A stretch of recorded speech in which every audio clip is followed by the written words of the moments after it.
कल यानी कि 26 जनवरी को महाशिवरात्रि थी। देश दुनिया की नजर महाकुंभ पर थी, लेकिन प्रयागराज से 1734 किलोमीटर दूर 1000 साल पुराना ज्योतिर्लिंग अचानक प्रकट हो गया, जिसकी कहानी ने करोड़ों सनातनियों को आश्चर्य में डाल दिया। जिसका 12 ज्योतिर्लिंगों में से एक गुजरात के सोमनाथ मंदिर से कनेक्शन भी सामने आया है। 1000 साल बाद सोमनाथ महादेव का शिवलिंग आया सामने।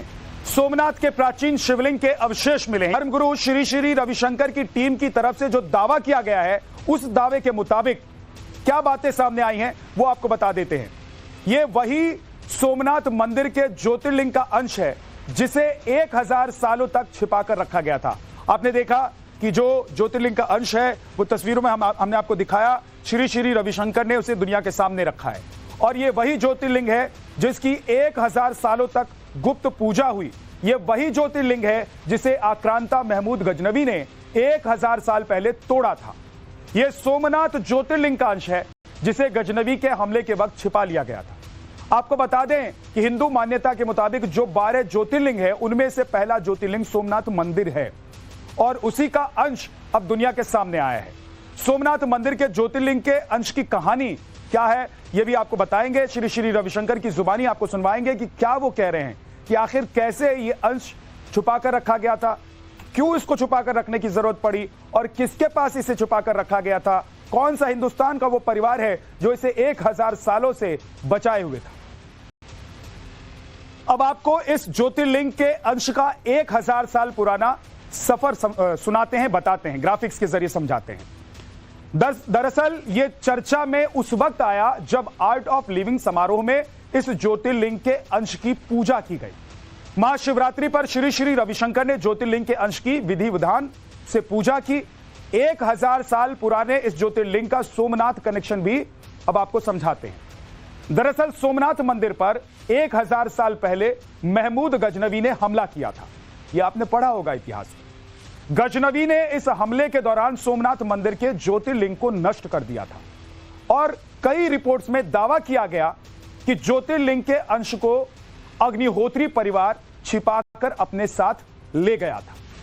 अग्निहोत्री परिवार ज्योतिर्लिंग के अंश को भारत के दक्षिणी छोर यानी कि तमिलनाडु ले गया था। गुप्त रूप से 1000 साल तक ज्योतिर्लिंग की पूजा होती रही और अब से करीब 100 साल पहले संत प्रणवेंद्र उस वक्त के कांची शंकराचार्य के पास ले गए।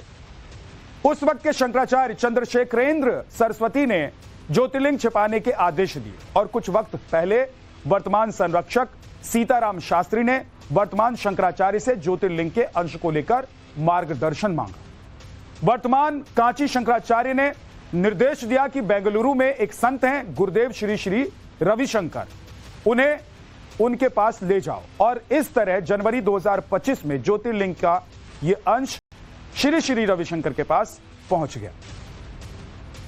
दरअसल सोमनाथ मंदिर पर कई बार हमले हुए, उसके बावजूद सनातनी आस्था का केंद्र सोमनाथ मंदिर के अस्तित्व को कोई मिटा नहीं पाया। इतिहासकारों के मुताबिक 1026 में पहली बार गजनवी ने यह हमला किया था। लगभग 700 साल में 17 बार सोमनाथ मंदिर पर आक्रमण किया गया। आखिरी बार औरंगजेब ने सोमनाथ मंदिर पर हमला किया था। औरंगजेब ने 1706 में पूरी तरह से इस मंदिर को ध्वस्त करने की कोशिश की थी। हालांकि मुगलों के बाद जब हिंदुस्तान पर अंग्रेजों की नजर पड़ी तो ब्रिटिश राजनीति भी इस मुद्दे से अछूती नहीं रही।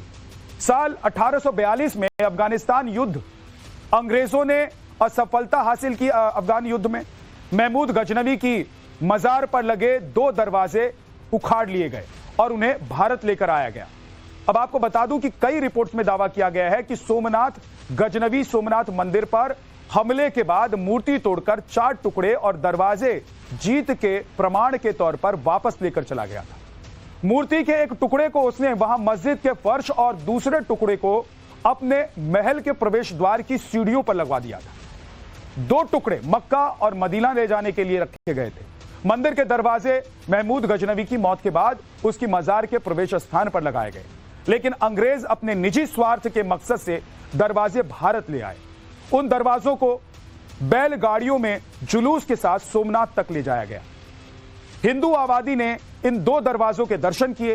हालांकि बाद में अंग्रेजों ने जब मंथन किया तो उन्हें पता लगा कि अगर वो हिंदू मुस्लिम की राजनीति में फंस लेंगे तो उनके बिजनेस को नुकसान हो सकता है। और इसके बाद उन्होंने सोमनाथ मंदिर के मुद्दे को ठंडे बस्ते में डाल दिया और सोमनाथ मंदिर को फिर से खंडहर छोड़ दिया गया। अगर हम इतिहास के पन्नों को पलटे तो गुजरात के सोमनाथ मंदिर को आक्रांता महमूद गजनवी ने तबाह करने में कोई कसर बाकी नहीं छोड़ी थी, लेकिन उसकी यह कोशिश नाकाम रही और भगवान शिव आज भी वहां पर साक्षात हैं। अब आपको थोड़ा सा बताते हैं कि ये महमूद गजनवी कौन था, कैसे इसने हमला किया। आक्रांता महमूद गजनवी एक तुर्क मुस्लिम शासक था और 1026 में उसने सोमनाथ मंदिर पर हमला किया था। हमले के दौरान उसने सोमनाथ मंदिर के ज्योतिर्लिंग को खंडित किया और यही नहीं, ज्योतिर्लिंग को तोड़ने के बाद उसने मंदिर में लूटपाट भी की थी। इस दौरान 20 मिलियन दिनार यानी कि तब के 561 करोड़ रुपए की लूट की गई थी। उसने मंदिर में मौजूद ज्यादातर लोगों का कत्ल भी कर दिया था। हमले में जो लोग बच गए उन्हें बंदी बनाकर वो अपने साथ लेकर चला गया था और उन बंदियों को गुलामों के बाजार में बेच दिया गया।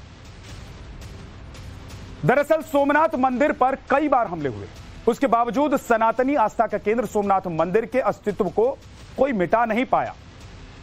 इतिहासकारों के मुताबिक 1026 में पहली बार गजनवी ने यह हमला किया था। लगभग 700 साल में 17 बार सोमनाथ मंदिर पर आक्रमण किया गया।